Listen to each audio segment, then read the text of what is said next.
Saya minta maaf bila pertanyaan saya terkesan seperti anak yang kurang baik atau membuka aib orang tua.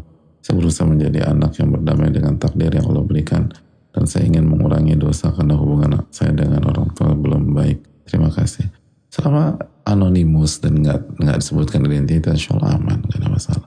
Bagaimana cara mencintai orang tua bila keadaan saya selalu diberikan perkataan kasar, sumpah serapah, kekerasan fisik, perbedaan kasih sayang dengan kakak laki-laki saya yang diberikan segalanya, sementara saya sebagai anak perempuan diminta berjuang sendiri, sementara saya ini adalah anak kandung bukan anak adopsi. Apakah saya berdosa bila sebagai anak belum memiliki rasa sayang kepada mereka karena orang tua saya memperlakukan saya dengan pilih kasih sejak kecil hingga sekarang? Lalu apakah doa tentang Rabbik fili wali wali warahmatullahi wabarakatuh apakah berlaku juga kepada orang tua yang kurang baik pada anaknya sedari kecil? Saya harus berdoa seperti apa agar mereka berubah? Apa yang harus saya lakukan agar bisa mencintai orang tua saya meskipun lakukan mereka kepada saya kurang baik? Karena setiap saya ingin berbuat baik, seperti bukan diri saya seperti jadi sosok yang kasar, padahal saya sehari-hari dikenal sebagai orang yang ramah dan lembut. Saya takut sekali menjadi orang munafik. Apakah dengan kondisi saya seperti ini layak untuk menikah? Jujur sampai saat ini saya belum mau menikah karena saya takut. Terlebih sekarang laki-laki banyak yang kasar, bahkan sampai membunuh istrinya. Saya takut menikah karena saya tidak memiliki keluarga yang bisa memilihkan calon pasangan baik seperti apa dan bisa kelak menikah. Lalu ternyata hal yang tidak diinginkan, saya tidak memiliki tempat aman. Jazakallahu khairan. Semoga pertanyaan saya mewakili bagi anak-anak yang memiliki orang tua yang kondisi yang sama dengan saya. Semoga Allah mudahkan pertanyaan ini untuk Ustaz. Jazakallahu amin.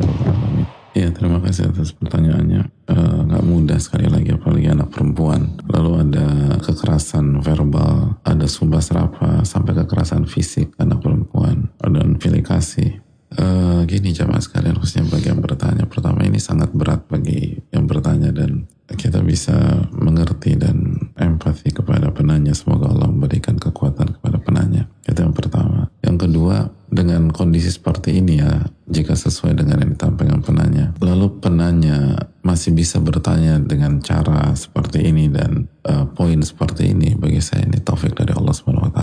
Ini luar biasa. Dan ini tanda kebaikan, tanda Allah sayang sama penanya. Dan begitulah Allah dengan kemahabijaksanaannya. Ketika Allah nggak buka pintu yang sebuah pintu, nanti Allah buka pintu yang lain. Asal kita mau beriman, kita mau husnudzon, kita mau berjuang. Itu poin yang pertama. Jadi ini menunjukkan tanda kebaikan. Karena kalau penanya anak yang jahat atau menjadi pribadi yang jahat, nggak akan nanya seperti ini. Pertanyaan ini kan menunjukkan ada kebaikan, ada perjuangan, ada keinginan untuk merubah kondisi, ada khawatiran terhadap kemunafikan, dan itu tanda orang beriman. Ada pertanyaan doa apa yang bisa membuat mereka berubah, itu juga tanda kebaikan. Ada banyak hal-hal baik dalam atau yang mengindikasikan ini. Semoga Allah memberikan taufik kepada penanya. Yang berikutnya, sebagian masyayikh atau sebagian ahli ilmu mengatakan bahwa dalam kondisi seperti ini, ketidakadaan rasa cinta kepada orang tua insya Allah tidak membuat anak berdosa. Selama tidak diekspresikan, selama tidak diungkapkan, selama tetap berusaha untuk menunaikan hak orang tua. Dan bahkan dapat pahala besar karena ini berat. Saya bacakan potongan fatwa para masyayikh. Fatwa ini untuk anak perempuan juga. Wajib bagi kamu, wahai anak perempuan, berbuat baik kepada ayahmu sesuai dengan kemampuanmu dan sesuai dengan kemampuan dan tidak memudaratkan kamu. Lihat bagaimana ulama menjelaskan. Jadi sesuai kemampuan dan tidak memudaratkan. Jadi jangan membebani diri dengan hal yang terlalu berat atau memudaratkan. Dan di antara bentuk berbuat baik kepada orang tua yang sangat besar, sangat tinggi adalah amar ma'ruf nahi munkar. Jadi kita bukan hanya baik sama orang tua, bukan hanya senyum, bukan hanya ini, tapi dakwahi. Apalagi kalau kita udah besar, kita udah punya power, dan cegah orang tua untuk melakukan kemungkaran. Itu salah satu bentuk berbakti kepada orang tua. Jadi bukan didiamkan. Misal orang tua masih caci maki kita, bilang ittaqillah, papa nggak boleh bicara demikian, itu haram. Jadi jangan diam, tapi dengan lemah lembut dan dengan adab. Apabila kamu sudah berusaha menunaikan kewajibanmu dan berbuat baik kepada orang tua, maka tidak akan berpengaruh apapun kondisi perasaanmu yang tidak mencintai dia, bahkan nggak suka sama orang tua. Dan menariknya berikut, tapi jangan nyerah dengan perasaan itu. Coba lawan, jangan nyerah, jangan menyerah.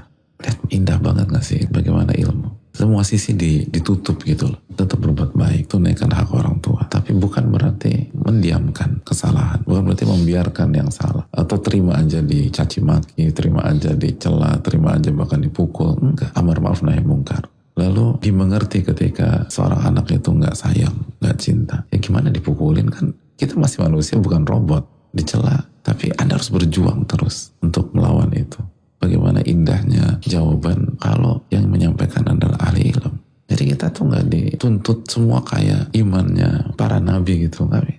Jadi orang tuh dikasih waktu untuk bernafas. Bayangin anak kayak gini bilang nggak boleh, kamu tuh dosa kalau nggak mencintai orang tua, durhaka kalau nggak mencintai orang tua, seburuk-buruk orang tua tetap anak yang salah. Makanya hal-hal kayak gini kan membuat banyak anak tuh akhirnya menjauh, bahkan menjauh dari agama. Udah deh, udah kalau nanya sama ini pasti aku yang disalahin, kalau aku nanya sama ini pasti aku yang dijudge. Dan mereka akan bilang, mereka tuh ngomong gitu nggak ngerti gitu, karena mereka nggak pernah dipukul sama orang tua, nggak pernah dianiaya sama orang tua, nggak pernah dicaci maki sama orang tua, nggak pernah dizolimi. Makanya lihat bahasa penanya di akhir ya. Semoga pertanyaan saya ini mewakili bagi anak yang memiliki orang tua dengan kondisi yang sama itu tadi. Karena di masyarakat, di sebagian pihak nggak ada yang ngerti perasaan mereka kecuali yang mengalami. Dan sebagian orang yang punya orang tua yang baik gampang jadi judgmental kepada mereka gitu. Gampang jadi judgmental. Gak boleh gitu, seburuk-buruk orang tua tetap ngerti. Tapi bukan begitu caranya. Dan Anda nggak pernah alami itu. Anda nggak pernah tahu rasanya, sangat menyakitkan. Dan bisa jadi kalau Anda ngalamin, Anda lebih trauma daripada dia, Anda lebih parah daripada dia. Maka berilah rasa empati kita kepada mereka. Dan mereka ngalamin itu kan dari kecil. Beda orang yang dizolimi di usia 20 tahun, 30 tahun, 40 tahun dalam kondisi pondasi bagus, dengan orang dizolimi di usia dini ketika nggak ada pondasi sama sekali. Itu kan poinnya. Dizolimi apalagi sama orang tua di usia dini, itu fatalnya minta ampun. Itu bahaya luar biasa. Bahaya luar biasa. Makanya Nabi SAW lihat sampai dalam kondisi khutbah, cucunya datang, direspon, lagi khutbah gitu. Lagi khutbah, cucunya jatuh, turun, digendong, tarik, lagi khutbah itu. Sallallahu alaihi wasallam. Lagi sholat subuh, ada yang nangis, dicepetin sholatnya tanpa merusak rukun. Itu Nabi SAW. Itu kan pelajaran. Kalau lagi sholat subuh, lagi khutbah, kita harus jaga perasaan anak. Lah kok anak dicela, dicaci maki, dikata-katain, dipukul, dan dampaknya fatal. Makanya bagi penanya bisa nanya gini sih, Masya Allah ya. Semoga Allah jaga penanya. Dan semoga ini jadi ibrah bagi kita semua, khususnya bagi para orang tua. Dan bagi kita yang punya teman demikian, kita harus memberikan rasa empati yang besar kepada mereka. Dan lihat, dan ini pelajaran dari fatwa para ulama kita. Lihat, tetap berbuat baik. Dan di antara berbuat baik itu amar nahi mungkar, gak mendiamkan, gak pasrah, gak itu, jangan. Cegah kemungkaran. Yang ketiga, tapi dengan adab dan lemah lembut. Yang keempat, kalaupun karohiyah tuh tidak suka. Itu kita pakai terjemahan halus. Bisa jadi diartikan benci. Kalau sampai benci, nggak memudaratkan. Karena itu respon manusiawi, tapi nggak boleh diungkapkan. Tetap baik, tetap ini segala macam. Dan harus dilawan itu, harus dilawan. Sehingga teman-teman kita atau saudara-saudara kita yang mengalami seperti ini, itu punya harapan. Nggak langsung dijatuhin. Bayangkan mereka nggak dapat harapan di dalam rumah, keluar rumah nggak dapat harapan di masyarakat. Ya bisa hancur orang kayak begini. Terus yang terakhir, kan khawatir menikah. Ya lagi-lagi itu tadi sudah kita sampaikan. Yang berkualitas memang sedikit. Yang gak berkualitas lebih banyak. Maka carilah yang berkualitas. Sama satu lagi, ini penting. Dengan kondisi seperti ini, penanya tuh butuh dukungan dari banyak orang-orang soleh atau wanita-wanita soleha. Butuh lingkungan. Butuh sahabat-sahabat yang soleha. Baik dalam menjalani hidup. Dan khususnya dalam masalah pernikahan. Karena sekali lagi, orang tuh susah objektif dalam menikah. Apalagi dengan background kehidupan seperti ini, susah sekali objektif. Maka perlu dikawal gitu loh. Sahabat-sahabat penanya yang soleha-soleha kawal. Karena ini penting. Bantu cek calon, background cek calon, lalu ini segala macam. Hati-hati. Dan semoga Allah gantikan dengan mendapatkan suami yang soleh. Amin.